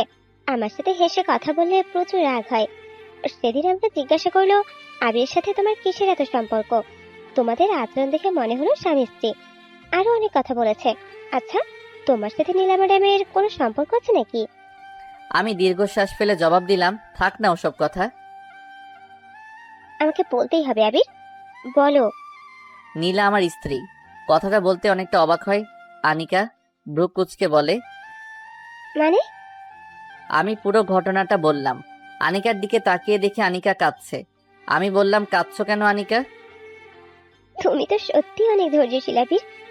আমি নীলাকে সবকিছু বলবো, ও তোমাকে মেনে নেবে। কিচ্ছু বলতে হবে না তোমাকে, যা করার আমি করব। তারপর আনিকাকে বললাম, তুমি শুধু অফিসে আমার সাথে প্রেমের অভিনয় করবা, এতটুকু। অনেকক্ষণ নীরব থেকে আনিকা মাথা নেড়ে হ্যাঁ জবাব দিল। রাতে বাসায় ফিরে আসলাম। মিশকা আমাকে ভাত বেড়ে দিল, আমি খাচ্ছি। এমন সময় মিশকা বলল, আপনাকে একটা কথা বলি। এই প্রথম মিশকা আমাকে কিছু অনুরোধ করলো। হ্যাঁ বলো। আমাকে আপনার কেমন লাগে জীবনসঙ্গী হিসেবে? অবাক করা প্রশ্ন। এটার মানে কি মিশকা? আমি আপনাকে খুব ভালোবাসি। 6 বছর সারা দিন রাত আপনার কথা ভেবেছি, কোনোদিনও মুখ ফুটে বলতে পারিনি। আপনি অনেক বড় মনের একজন মানুষ। আমাকে আপনার মনে একটু জায়গা দিতে পারবেন? মেয়েটার চোখে তাকিয়ে দেখি চোখে অনেক পানি টলমল করতেছে। সত্যিকারের ভালোবাসার বহিঃপ্রকাশ। এরকম একটা মেয়ে যার জীবনে আসবে, সত্যি সে ভাগ্যবান। আমি এখানে কি বলবো ভাষাই খুঁজে পাচ্ছি না। এখন যদি না করে দেই খুব কষ্ট পাবে। কথা ঘুরিয়ে বললাম, তোমার পরীক্ষা কেমন চলছে? ভালো করে পরীক্ষা দিচ্ছ তো? মাথা নাড়িয়ে হ্যাঁ জবাব দিল। হয়তো এমন উত্তর আশা করেনি, কিন্তু সে তো জানে না নীলা এখনো আমার অপেক্ষায় আছে। জানলে হয়তো একথা বলতো না।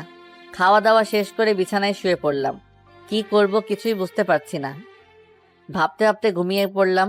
সকালে ঘুম ভাঙলো অ্যালার্মের শব্দে, কিন্তু মিশকা আজ আর আমার ঘুম ভাঙাতে আসলো না। নাস্তার টেবিলে গিয়ে দেখি নাস্তা আগেই রেডি করা, কিন্তু কিছুদিন আগে নাস্তা মিশকা নিজের হাত দিয়ে প্লেটে তুলে দিত। মেয়েটার হঠাৎ এত পরিবর্তন কিভাবে আসলো? না, আমি এসব ভাবছি কেন? আমার তো সে কেউই নয়। তাহলে অজানা মায়াজালে বারবার আটকে পড়ছি কেন? চোখের সামনে একবারের জন্যই মিশকাকে দেখলাম না। অফিসের জন্য রেডি হচ্ছিলাম, এমন সময় মিশকা আমার রুমে আসলো, হাতে টিফিন বক্স। আপনার দুপুরের খাবার।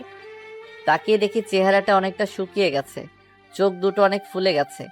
মনে হয় সারা রাত অনেক কান্না করছে। আমি আর কিছু না বলে অফিসের উদ্দেশ্যে বেরিয়ে গেলাম। গিয়ে দেখি আনিকা আর নীলা বসে বসে কাজ করছে। হাই জানু, কেমন আছো? তুমি এখানে কেন? চলো আমার কেবিনে চলো। নীলার দিকে তাকিয়ে দেখি রাগে লাল হয়ে গেছে, মনে হচ্ছে এখনই চিবিয়ে খেয়ে ফেলবে। ও বাবু, দেখছো না কাজ করছি, পরে যাব। এত বড় লোকটাকে বাবু বলছে? আচ্ছা জানু, আমি এখন যাই। মা, একটা ফ্লাইং কিস ছুঁড়ে মারলাম। ভালো লাগছিল না, তাই অফিসের ছাদে গেলাম। গিয়ে দেখি আমার ছেলে একটা বল নিয়ে খেলছে। আমাকে দেখা মাত্রই আমার কাছে আসলো। তোমার আম্মু বকা দিবে না আমার কাছে আসছো যে? আম্মু অনেক পচা, আমার সাথে রাগ করে। তাই বুঝি বাবা। ছেলেকে নিয়ে ছাদে দাঁড়িয়ে আছি, এমন সময় নীলা আসলো ছেলের খোঁজে। তোমাকে না বলছি এখানে না আসতে? বাবু আসলে কেন? এই বলে ছেলেকে আমার হাত থেকে নিয়ে যাওয়ার জন্য আসলো। দাঁড়াও নীলা। অনেকটা অবাক হলো আমার কথা শুনে। এই সন্তান কার? আমার স্বামীর। কেন, আপনার কি হয়েছে? তা তোমার স্বামীটাকে জানতে পারি? আপনাকে না জানলেও চলবে। অবশ্যই আপনার চরিত্রহীনকে আমার নিজের সম্পর্কে না বলাই ভালো। এ কথা শুনে নিজের রাগ কন্ট্রোল করতে পারি না, ঠাস ঠাস করে দুটো বসিয়ে দিলাম। নীলার চোখ দিয়ে পানি পড়তেছে, গাল দুটো ফুলে লাল হয়ে গেছে। এই সন্তানটা কার সত্যি করে বলো নীলা, না হয় আমার চেয়েও কেউই খারাপ হবে না। তোমাকে বলে কি লাভ? আর কি বা হও তুমি আমার? তাচ্ছিল্যের হাসি দিয়ে বললাম, ন্যূনতম লজ্জা থাকলে নিজের স্বামীকে রেখে আরেকজনের সাথে বিয়ের পিড়িতে বসতা না। আচ্ছা, তুমি আমাকে ভুল বুঝে আমার বন্ধুর কথা মতে আমাকে ডিভোর্স দিয়েছো। একবার আমার সাথে কথা বলার প্রয়োজন মনে করনি? কোনটা ঠিক কোনটা বেঠিক অবশ্যই তোমার এক পুরুষ দিয়ে হয় না, আরো লাগবে। আমাকে বললেই তো হতো। এক পুরুষ দিয়ে আমার চাহিদা মেটে না, আমি স্বেচ্ছায় মুক্ত করে দিতাম তোমাকে। একথা বলার সাথে সাথে নীলা আবিরের কলার চেপে ধরলো আর বলতে লাগলো, মুখ সামলে কথা বলো আবির, আর একটাও বাজে কথা বললে খুন করে ফেলবো। আমি এক ঝটকায় নীলার হাত ছাড়িয়ে পিছন থেকে হাত দুটো মুচড়ে ধরে বললাম, সত্য কথা বললে তো গায়ে লাগবেই। আমার লাগছে খুব, ছাড়ো প্লিজ। ছাড়ার জন্য তো ধরিনি। আগে বলো, আমার কথাটা সত্য নাকি মিথ্যা? নীলা চুপ করে আছে। তাহলে আমি ধরে নিব সব সত্য। তোমার যা ইচ্ছা মনে করতে পারো, প্লিজ আমার হাত ছাড়ো, লাগছে খুব। ওয়েট ওয়েট, এত অস্থির হচ্ছ কেন? সবে তো শুরু। আগে বলো এই সন্তান কার? কি হলো বলো না কেন? আরে বলছো না কেন, কি হলো বলো? নীলা শুধুই কেঁদে চলেছে। আঙ্কেল আঙ্কেল, তুমি মাকে ছেড়ে দাও, মা অনেক কষ্ট পাচ্ছে। ছেলের কথা শুনে আর ধরে রাখতে পারলাম না, ছেড়ে দিলাম। নীলা ছাড়া পেয়ে ছেলেকে জড়িয়ে ধরে কাঁদতে লাগলো। শক্ত করে জড়িয়ে ধরে আছে, মনে হচ্ছে আমি ছো মেরে তার ছেলেকে নিয়ে যাব। নীলা নিজেকে জড়িয়ে ধরে শুধু কেঁদে চলছে। আমি আবারও জিজ্ঞেস করলাম, নীলা এই সন্তানটা কার? কি হলো বলছো না কেন? ও বলবে না কেন? নিশ্চয়ই কোনো আকাম কুকামের ফসল।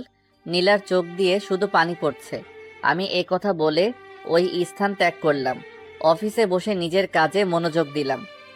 বলবো না আবির, আমি কিছুতেই আমাদের সন্তানের কথা তোমাকে বলবো না। এই সন্তান শুধুই তোমার। তোমাকে বললে আমার সন্তানকে তুমি নিয়ে যাবে। আমি মা হয়ে এটা কিছুতেই সহ্য করতে পারবো না। এই জীবনে আমার নিজের দোষে তোমার ভালোবাসা হারিয়ে আজ আমি নিঃস্ব। এই সন্তান এখন আমার একমাত্র অবলম্বন। আমি যে আমার ছেলেকে ছাড়া বাঁচবো না। মা, তুমি কি ভাবছো? ওই আঙ্কেলটা তোমাকে কেন মেরেছে বলো না মা। এতটুকু বাচ্চাকে কি বলবে নীলা? নিজের করা ভুলগুলো। আর এই অবুঝ বাচ্চা কি বা বুঝবে? কিছু না বাবা, এমনি। এমনি তো কেউ কাউকে মারে না মা। স্কুলের স্যারেরা পড়া না দিতে পারলে খুব মারে। তুমি নিশ্চয়ই আঙ্কেলের কাছে পড়া দিতে পারোনি, তাই তোমাকে মেরেছে। কি হয়েছে আন্টি? মিশকা আজকাল কেমন যেন মরা হয়ে থাকে, দিন দিন শুকিয়ে যাচ্ছে। আজ বিকেলবেলা হঠাৎ করে অজ্ঞান হয়ে পড়ে, এখনো জ্ঞান ফেরেনি। কথাটা শুনে বুকের ভেতর মোচড় দিয়ে উঠল আবিরের। মিশকার রুমে যেয়ে দেখে নিষ্পাপ এক মুখ নিয়ে ঘুমিয়ে আছে। দেরি না করে অ্যাম্বুলেন্স করে হাসপাতালে নিয়ে যায়। ডাক্তার অনেকক্ষণ চেক আপ করার পর আবিরকে কেবিনে ডাকলো। রোগী আপনার কি হয়? কি জবাব দিব বুঝতে পারছি না। একটু ভেবে বললাম, আমার বোন। আসলে নিয়মিত খাবার না খাওয়াতে, শরীরের অবহেলা করাতে আর অতিরিক্ত মানসিক চিন্তার কারণে তার। এ কথা বলে ডাক্তার থামলো। কি হয়েছে স্যার? আসলে কথাটা যে কিভাবে বলি, তার কিডনি দুটো পুরোপুরি ড্যামেজ হয়ে গেছে। এ কথা বলার সাথে সাথে আমার মাথায় যেন আকাশ ভেঙে পড়ল। বুকের ভিতরটা দুমড়ে মুছড়ে যাচ্ছে। আমার জন্য মেয়েটার আজ এই অবস্থা। মেয়েটার কাছে আজ আমি অপরাধী হয়ে গেলাম। এখন কি উপায় ডাক্তার?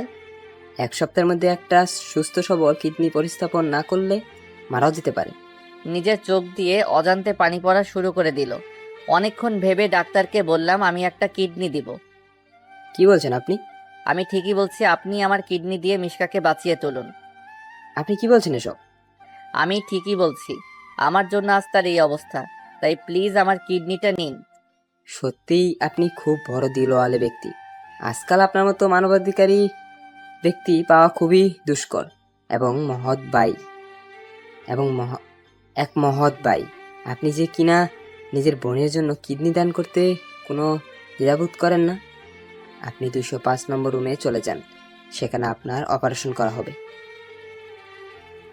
আবিরকে অপারেশন করিয়ে তার দেহ থেকে একটা কিডনি বের করে মিশকার দেহে প্রতিস্থাপন করা হয়। আজ 5 দিন হয়ে গেল আবির হাসপাতালে আছে। আজকে আবিরকে রিলিজ করে দেওয়া হবে। মিশকার কেবিনে যেয়ে দেখে এখনো জ্ঞান ফেরেনি।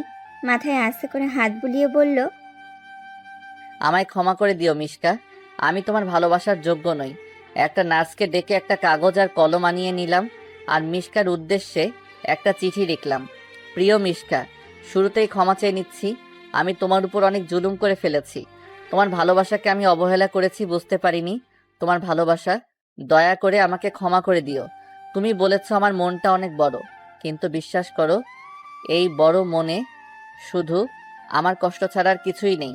তোমাকে কোনোদিন ভালোবাসতে পারিনি, তাই ভালোবাসার স্বরূপ আমার নিজের একটা কিডনি তোমার দেহে দিয়ে দিলাম। এটা ছাড়া আমি কিছুই দিতে পারিনি। যতদিন বাঁচবা আমার এই সামান্য উপহারটা তোমার সাথে থাকবে। এটা কি ভালোবাসা নয়?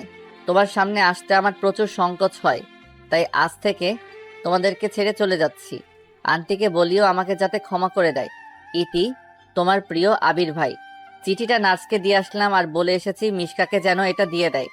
আজ আন্টির কাছ থেকে বিচ্ছিন্ন হয়ে গেলাম। নতুন বাসা নিয়েছি। 2 দিন রেস্ট নেওয়ার পর অফিসে গেলাম, যে দেখি নীলা আজ আসেনি। অনেকটা অবাক হলাম। অফিস শেষে বাসায় এসে শুয়ে পড়লাম।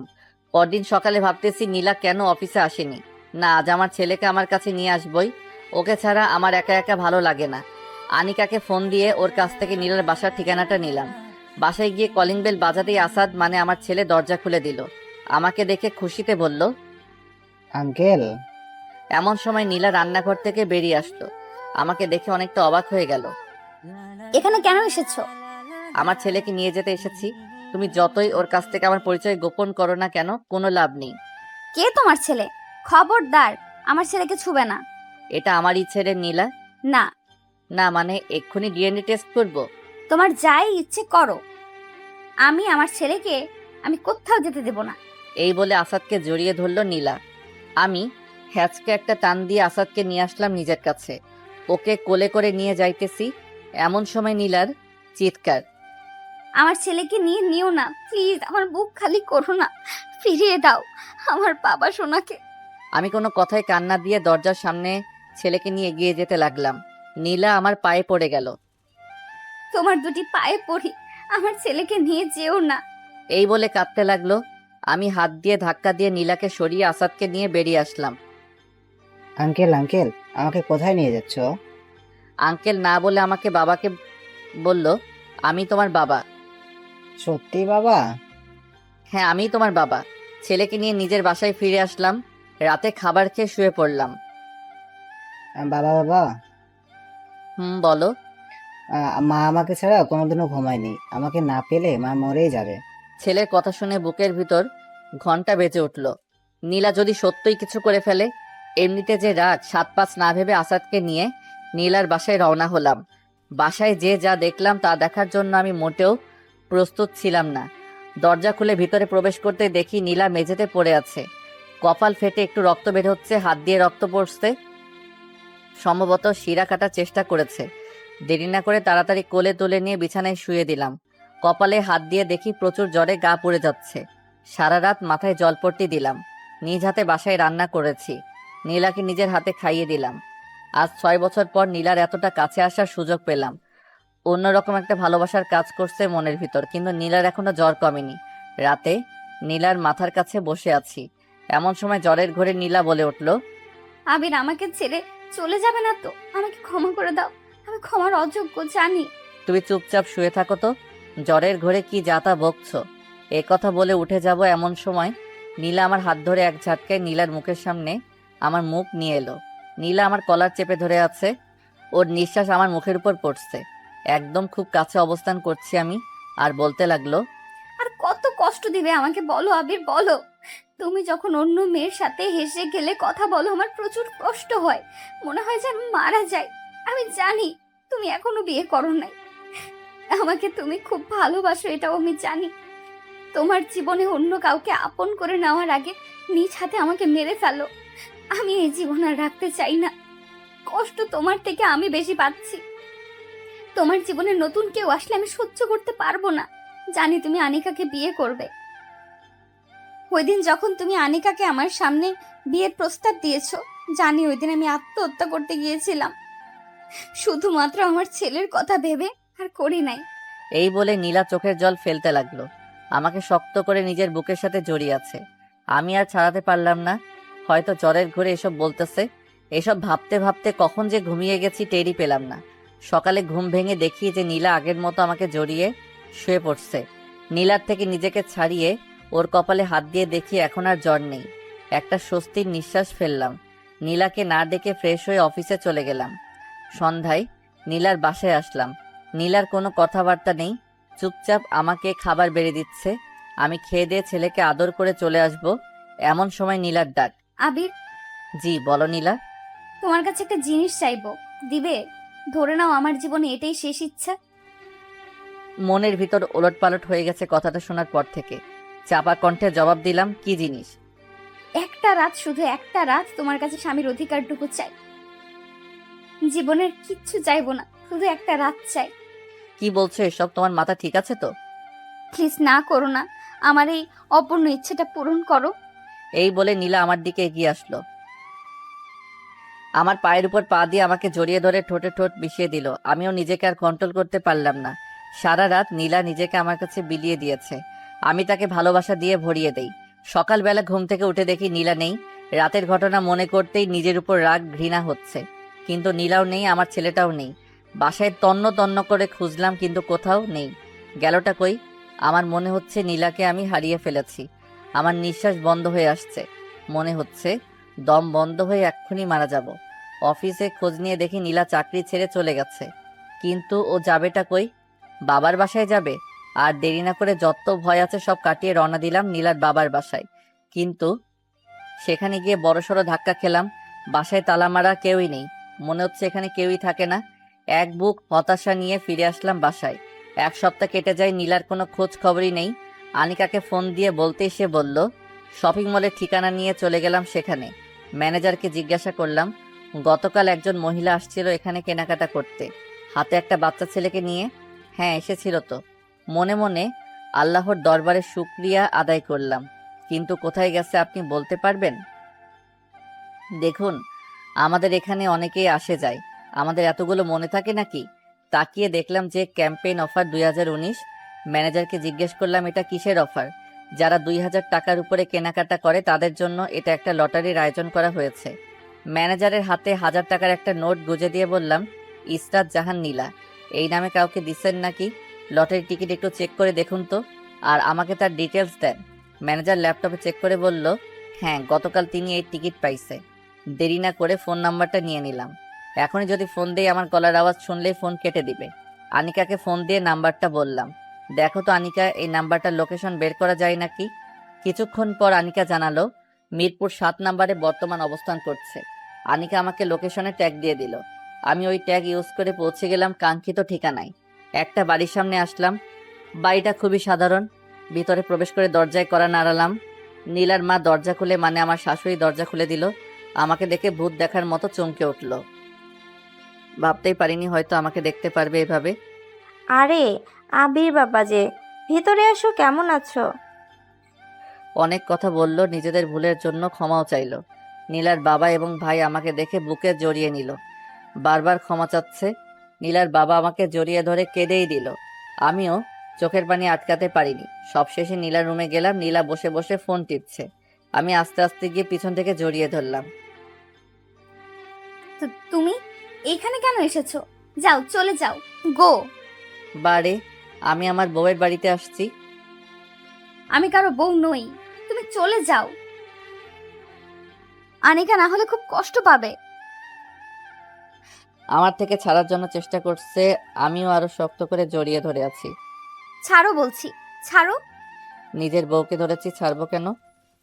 আমি তোমার কেউ নই, কেউ না আমি তোমার। আচ্ছা, যদি কেউ না হও তাহলে ওই দিন রাতে আমি তোমার কে ছিলাম? নিজেকে যে আমার কাছে বিলিয়ে দিছো। নীলার মুখে কোনো কথা নেই, চোখ জোড়া টলমল করতেছে। বলো নীলা, ওই দিন আমি তোমার কে ছিলাম? জানি তুমি বলতে পারবে না, কারণ সত্য সবারই মুখ দিয়ে বের হয় না। নীলা আমার দিকে অসহায় দৃষ্টিতে তাকালো। শুধুমাত্র সামান্য ভুল বোঝার কারণে আজ আমাদের এই পরিণতি, সম্পর্ক ভাঙনের পথে। কিন্তু নীলা, একবারের জন্য কি আমাকে বিশ্বাস করতে পারোনি, নাকি তোমার ব্যর্থতা? নীলা ফুপিয়ে ফুপিয়ে কাঁদছে। চোখের জল মুছে দিতে আমাকে জড়িয়ে ধরে কেঁদে চলছে। আমাকে অনেক শক্ত করে জড়িয়ে আছে, মনে হচ্ছে আমাকে কেউ ছিনিয়ে নিয়ে যাবে। আমাকে ক্ষমা করে দাও আবির। তুমি ক্ষমা না করলে আল্লাহ আমার উপর নারাজ হবে। আমি নিজের স্বামীকে অনেক কষ্ট দিয়েছি। এই বলে আবার কাঁদতে লাগলো। আমি চোখের জল মুছে দিয়ে বললাম, পাগলি, এতে ক্ষমা চাওয়ার কি আছে? তোমার আবির তোমার উপর কোনো রাগ করেনি, তোমার উপর অসন্তুষ্ট হয়নি। এমন সময় আমার ছেলেটা আসলো। বাবা, বাবা, তুমি শুধু মাকে আদর করবে, আমাকে আদর করবে না? অভিমানী সুরে বলল। ছেলেকে কোলে নিয়ে বসে আছি। নীলা আমাকে জড়িয়ে ধরে আছে, ছাড়ার কোনো নাম নিশানাও নেই। হয়তো আর ছাড়বে না, সারা জীবন এভাবে আগলে রাখবে।